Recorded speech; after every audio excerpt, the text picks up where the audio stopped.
Mom, Aunt Nina, Jasmine, this is Colonel Robert Howard, all right? Now, normally, I shouldn't say normally, the Army as a whole doesn't really keep track of awards as far as like a competition, okay? We don't dictate, who has the most of what in order to describe it. Colonel Robert Howard is arguably the most decorated soldier in the history of the United States Army. He was born in 1939 in Alabama. He enlisted in the United States Army at the age of 17.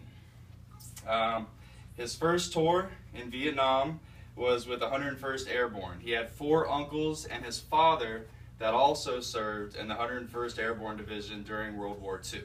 So it was really important for him to be a part of that when he initially joined. He was wounded in his face by shrapnel during his first tour in Vietnam. It was directly after his recovery that he actually was recruited by the Green Berets Special Forces. Okay? Now, the interesting thing about Robert Howard is he was actually nominated for the Congressional Medal of Honor 3 times within a span of 13 months. The first 2 were actually downgraded to a Distinguished Service Cross, but finally they said, you've obviously done enough, you deserve to be awarded the Congressional Medal of Honor. The first event that actually happened, he was leading a team and they had already killed 4 Vietnamese soldiers. They were actually pinned down by machine gun fire. He and his men, Robert Howard specifically, made contact and killed a sniper, took over and suppressed all the machine gun fire. Eventually, they were bogged down by a second machine gun. So he actually low crawled to point blank range, threw a grenade, and killed the individual. More Vietnamese actually took over the same exact machine gun, at which point he stood in the open without any sort of cover or concealment, anything blocking the enemy fire, and fired an anti-tank weapon at them to finally disable and was able to get his team extracted. That was the first time that he was actually nominated for the award. Obviously, once again, it was downgraded to a Distinguished Service Cross, which is the second highest award for military service. The second time he was nominated, similar circumstances. The Vietnamese came in with an attack with lots of small arms fire, lots of low caliber weapons, but they also came in with a tank.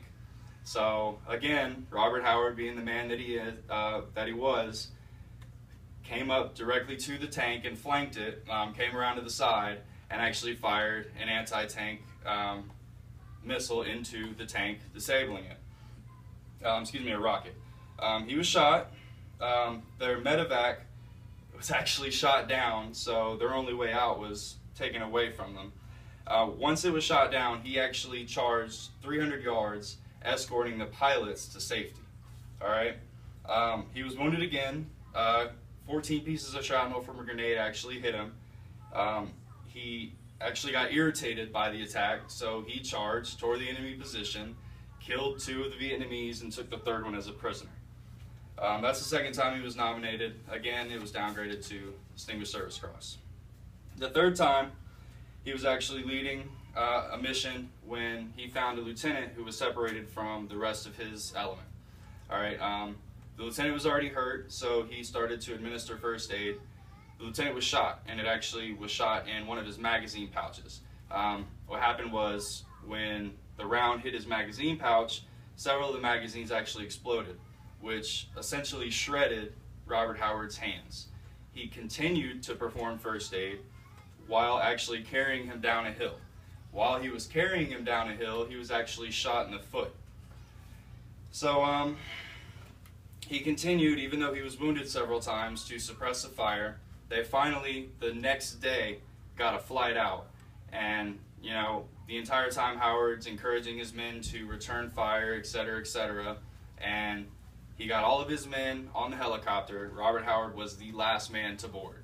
So finally, after 13 months, being extremely valiant and brave, he finally was nominated and received the Congressional Medal of Honor. By the time he retired, after 36 years of service, he finally commissioned after making Sergeant First Class and commissioned as a lieutenant. He got out after 36 years as a colonel. Throughout that time, he was rumored to have been wounded over 54 times. He had 8 Purple Hearts, was a Ranger, a member of the Special Forces, Pathfinder, Airborne, Air Assault, had the Combat Infantryman's Badge, the Expert Infantryman's Badge, several parachutist badges, including a Master Parachutist from our U.S. Army, Vietnamese, Korean, a number of other countries, as well as Air Assault and Airborne badges from numerous countries throughout the world.